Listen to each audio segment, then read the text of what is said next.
here are the supplies you're going to need to create the yarn trees. I want the trees to be different heights, so I'm going to use a hacksaw and cut them to various sizes.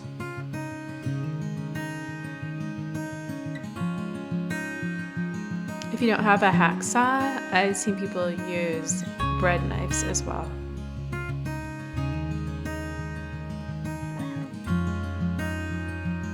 I don't want any of the white styrofoam to show up behind the yarn, so I'm going to paint the styrofoam. I'm using 3 colors of yarn, so I'm going to use 3 colors of paint as well.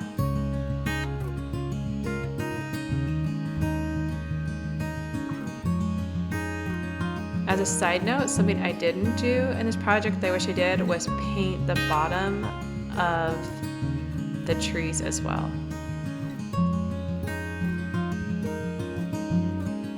I'm going to secure the yarn to the tree with some hot glue. I'm also going to put a ring of hot glue around the base to make sure the yarn stays in place.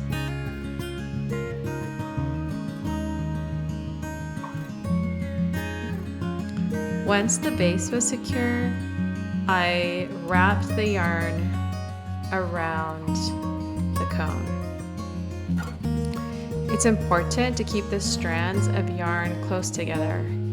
So, as I was going around the cone, I would stop frequently and readjust the yarn.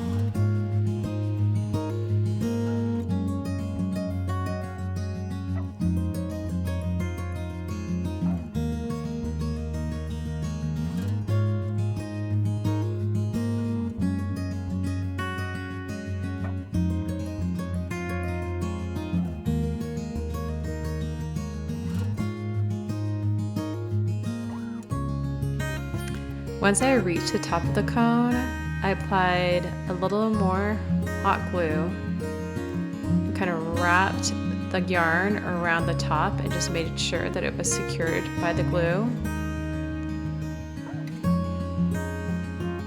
Then I started wrapping back down the cone.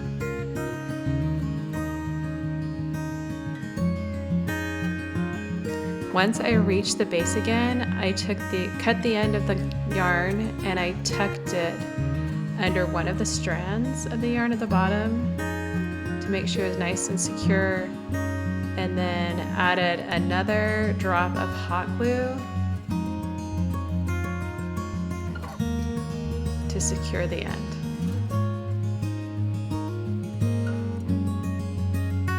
The final step for the yarn trees was adding the star.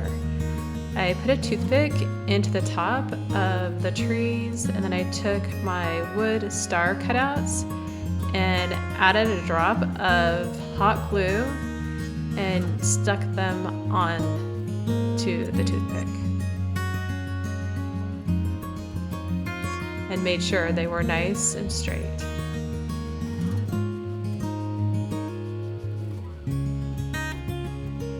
And now here they are. They turned out so great.